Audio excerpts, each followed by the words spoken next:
What's up, y'all? It's your girl Shay in the building. Shay World 618. It's a Gemini's world, and her name is Shay, coming through with another episode of just all me. Honestly, today it's not about me. This is basically a general thing, and it's going to be something different and new. I know I don't be up here that much, but you girls is a little bit busy behind the scenes, working, reality checks has been hitting me left and right. And personally, I just really wanted to break free from all of that and just jump on the podcast and just finally do a show, just because I want to grow my audience and still be able to stay in tune with things, keep you guys updated on things. But today is different, okay? Just because of a personal thing that's been happening, I just wanted to basically have a conversation. A lot of people are not as religious, I'm not going to say I'm as religious, but I do believe in the higher power. I do believe in Jesus Christ. But today's episode is basically about him, And if you don't want to listen to it, that's okay. That's cool. I'm not going to be out here preaching or God said this, God, that's not what this episode is about. But you might be able to relate to it. My episode is called Silently Quit. Okay, and now I'm piggybacking off of an episode of Steven Furtick. If anybody heard of him, I love him. I watch him every Sunday. Well, I try to watch him every Sunday. Sometimes he have new people on every freaking week or whatever, because sometimes he just needs a break from the stage. But it was this one episode. It's basically, are you silently quitting, right? And I'm piggybacking off of it because I know I have done this before. And I kind of like low-key still doing it. So, are you silently quitting something without confirming with the higher power? Now, your higher power could be Allah or somebody. I don't really know the terminologies when it comes to different religions. But just know we all serve one God at the end of the day. Okay, unless you're an atheist, that's a whole different God.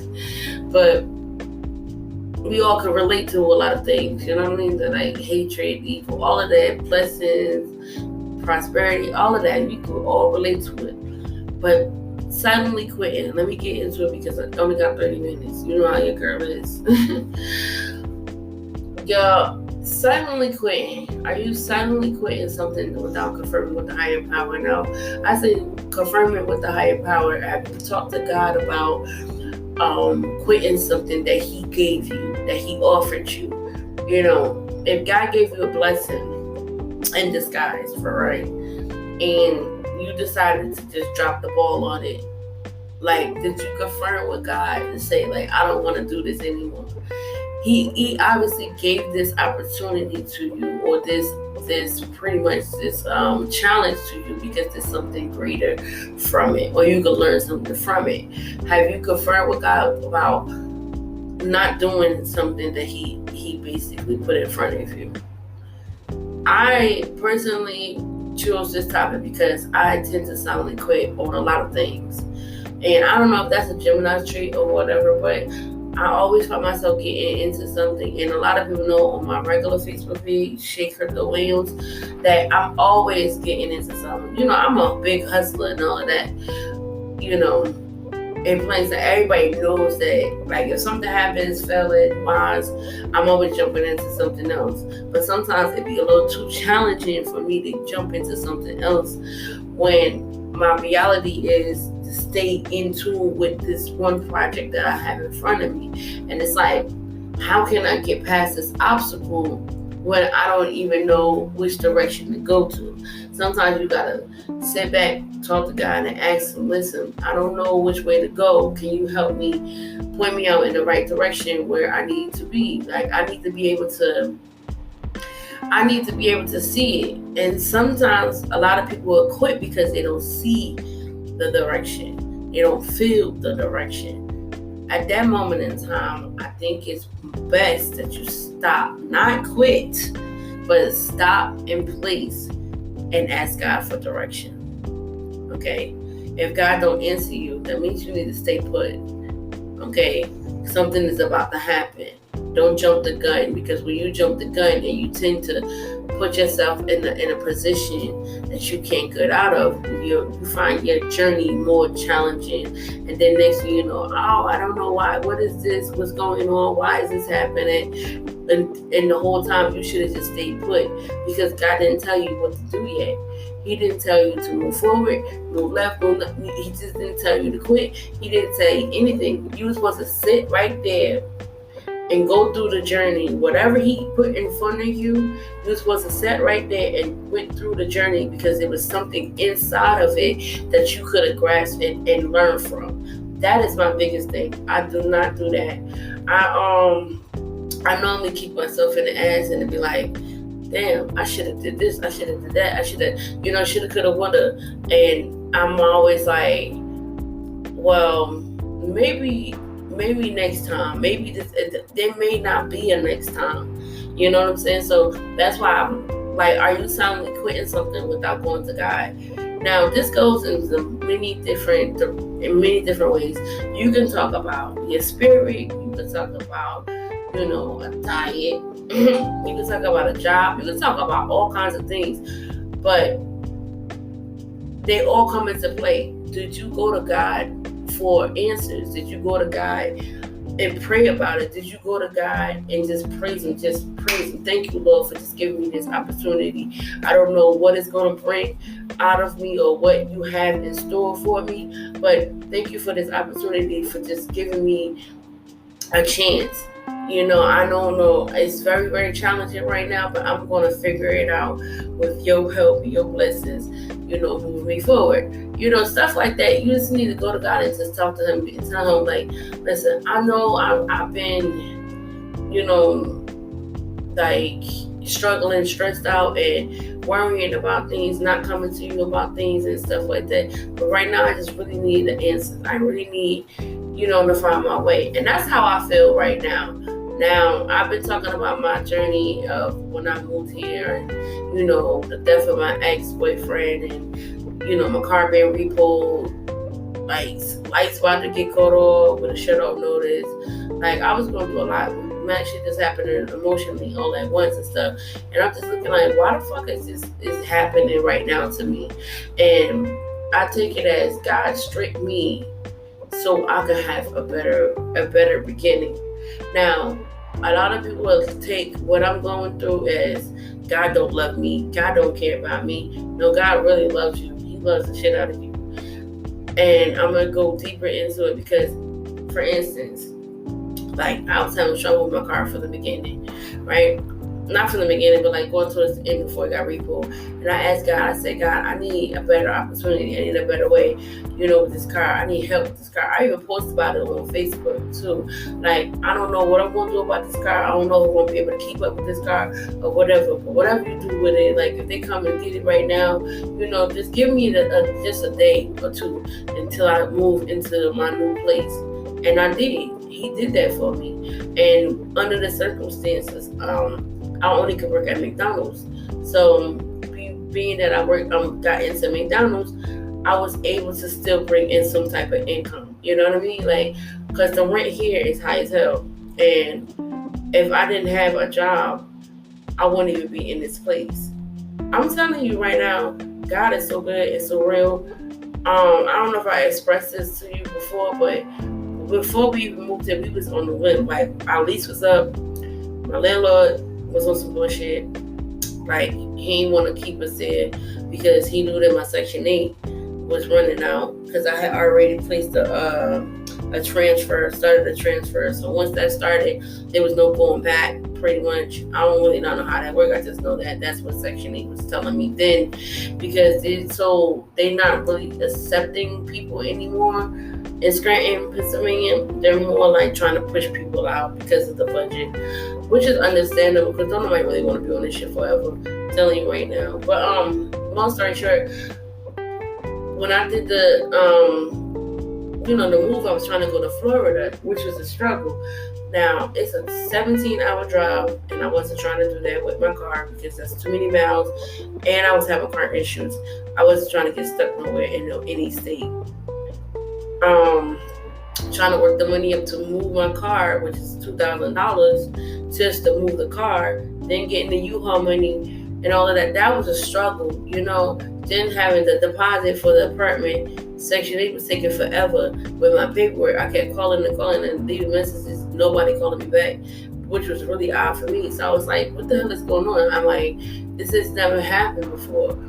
So when they never contacted me back, I wound up calling Fairport, New York, because that's where I'm used to New York. I don't know where if anywhere I should go back to where I just really came from. So coming back to New York, the door was open, which was funny for me because it's like, okay, it's open, but do I really want to go back, to New York? It was open. I went through it, got approved, all of that. Now, the only problem was there was no apartment for Section 8 wise on the map that was,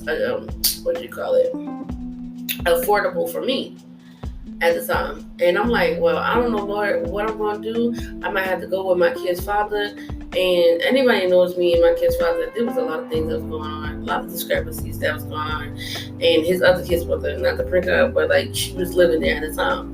We have our ins and outs. We goes back and forth. Sometimes we cool, sometimes we not. And his mom lives there. So it was a lot of people living there. So God gave me the opportunity, and I'm not going to go too deep into it, but he gave me the opportunity to go there and witness how it would be if I was to move in his apartment.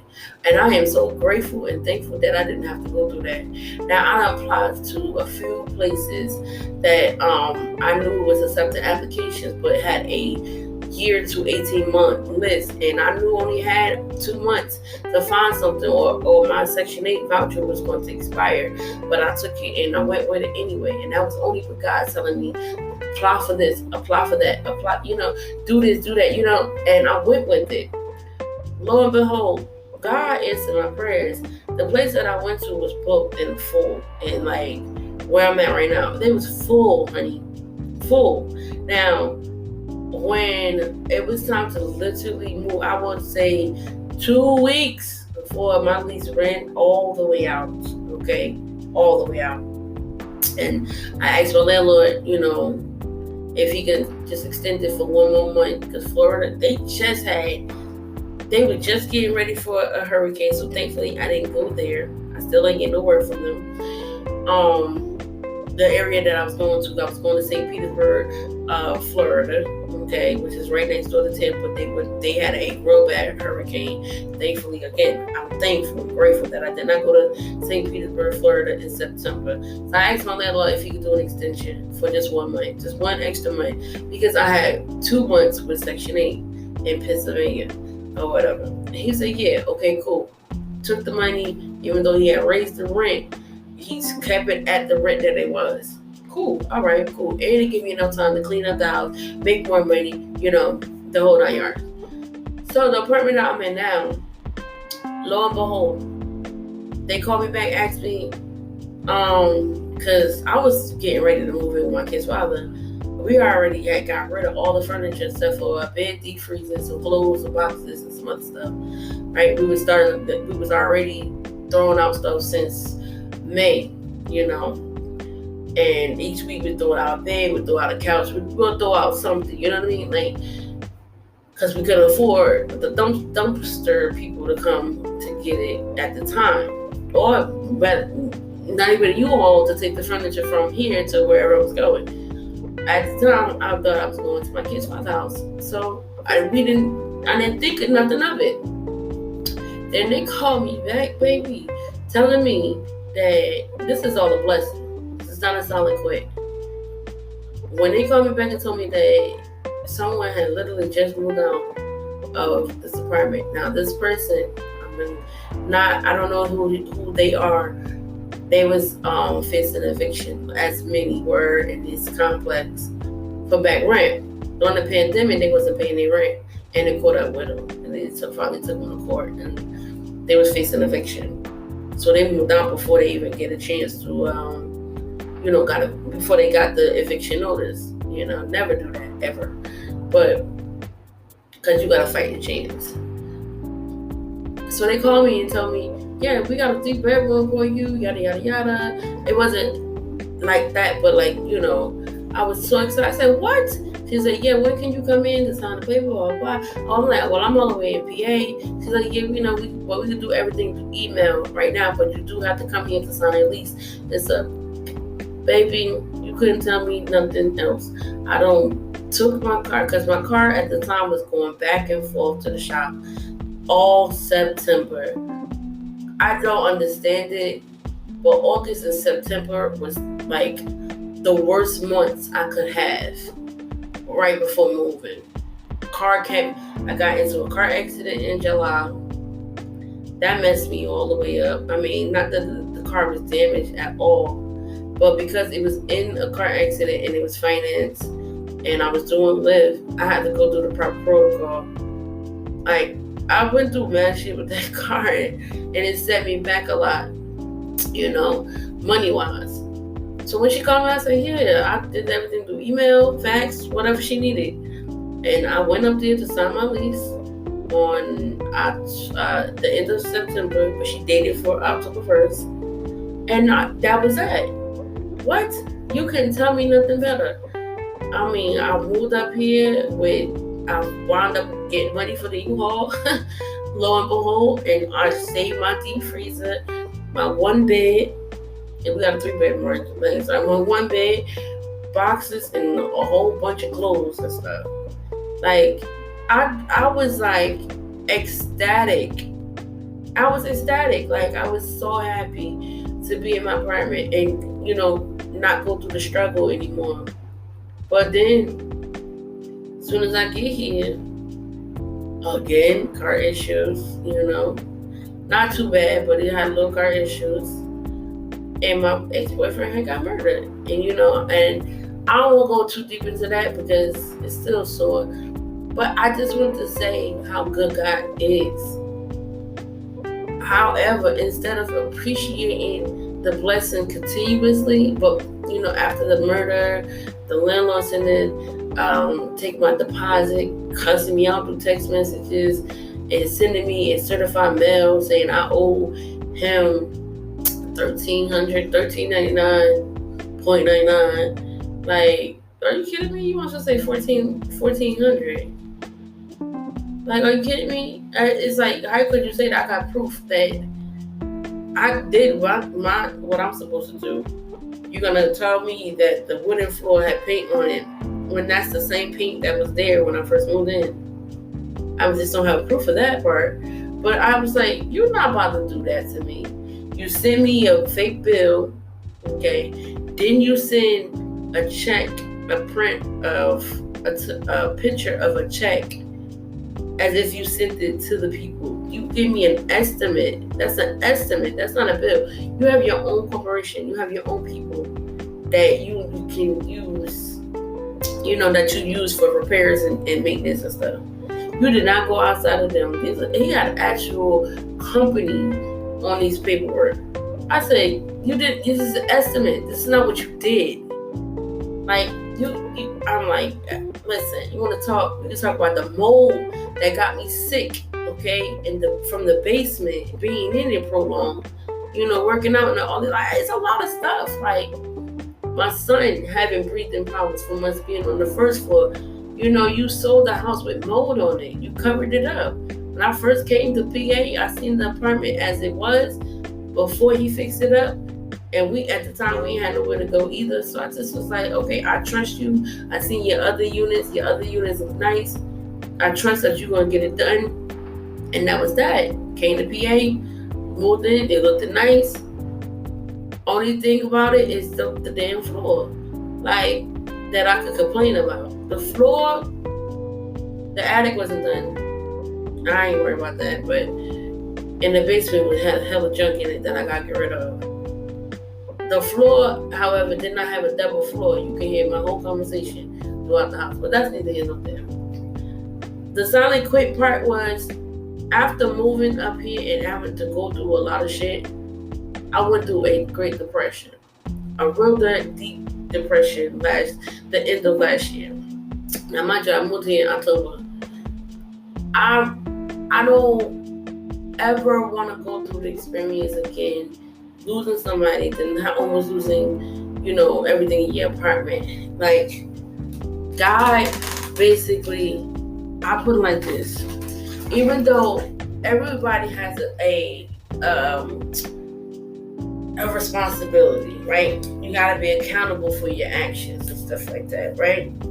But being that I had a tricky situation, the car wasn't transferred, couldn't do Uber and Lyft, which was my another way of sourcing income.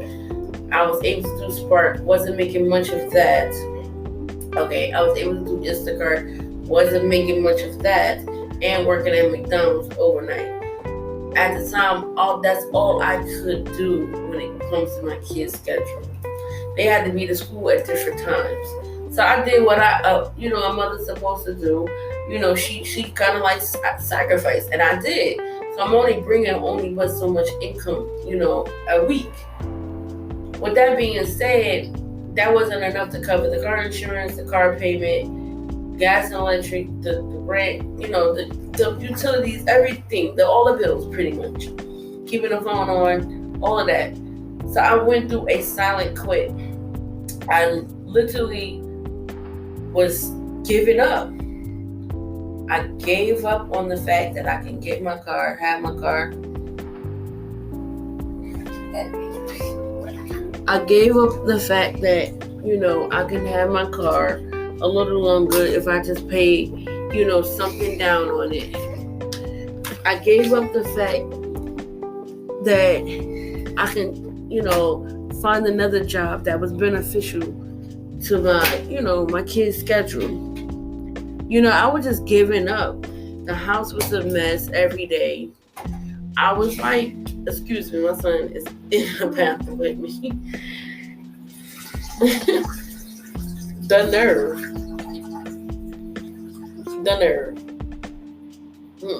I gave up the fact that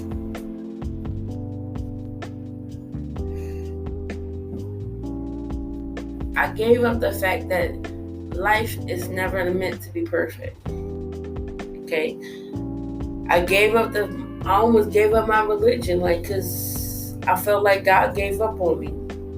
As appreciative as I am, I felt like there was no help whatsoever.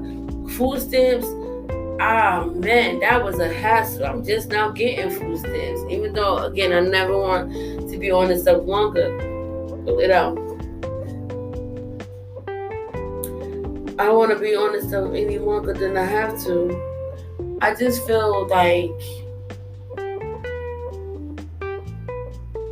I could have did better. So I silently quit everything. As a mother, worker, my finances was jacked up. Like, every credit card I had charged off one by one. I just was feeling so down. Like, this is not life. Why am I going through this? Like, God help me. Going through stuff with my kids' father. Like, it was just a few things that just was happening.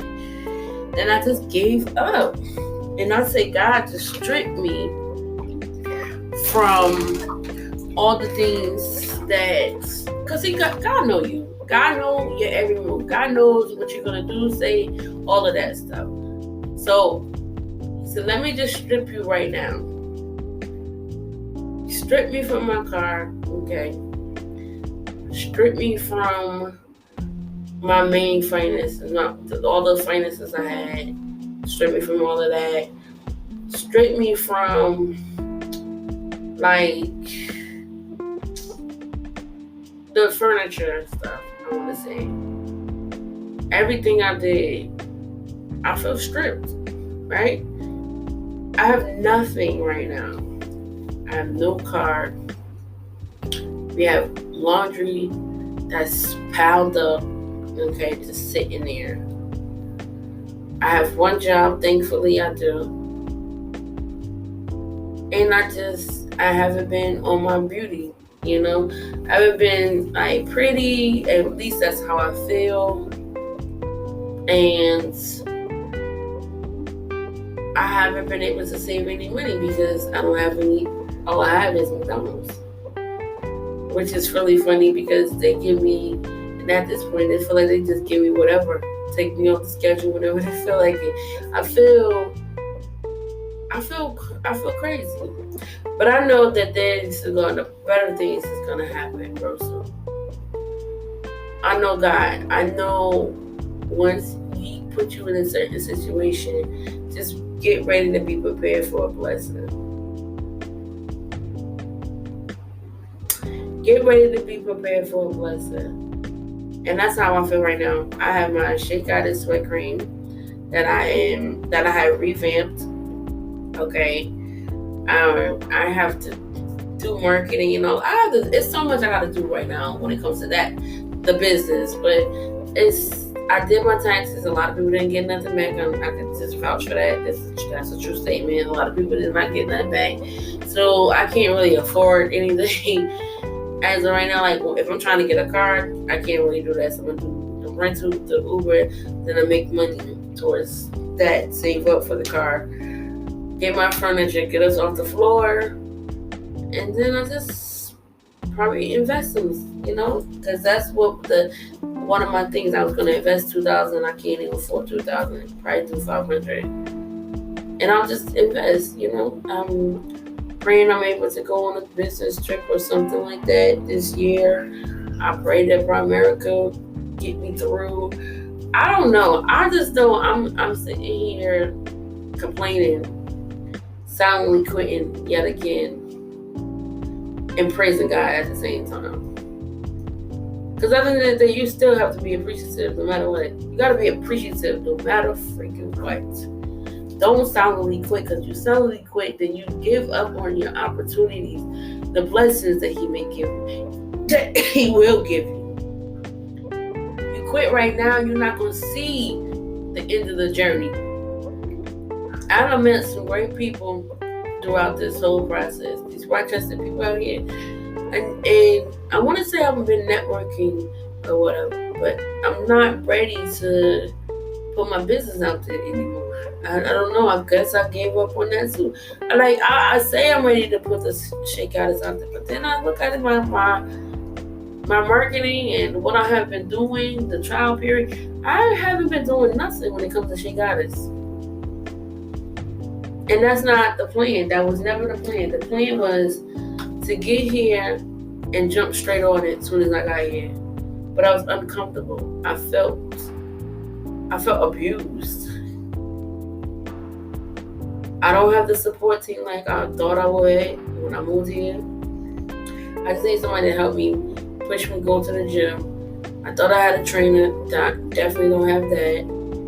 I thought I had an accountability partner, which is my kid's father. Definitely don't have that. I mean, I guess it starts for me, right? It's my business.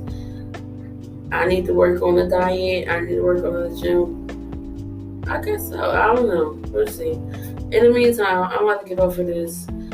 Just listen. Remember the statement. Are you silently quitting from something without asking the higher power? That is something you need to think about. Don't silently quit. Don't quit at all, actually. Talk to God. Talk to the guy that you believe in and ask Him if this is the right direction for you. Whenever you want something in life and you just go out and pursue it, God helps you along the way. And if you feel stuck, call on Him and He will help you. You don't want back to sleep. Too much. It's 3 a.m. Anyway, I'm getting off of here because I basically just spilled all of my tea. Have a good one.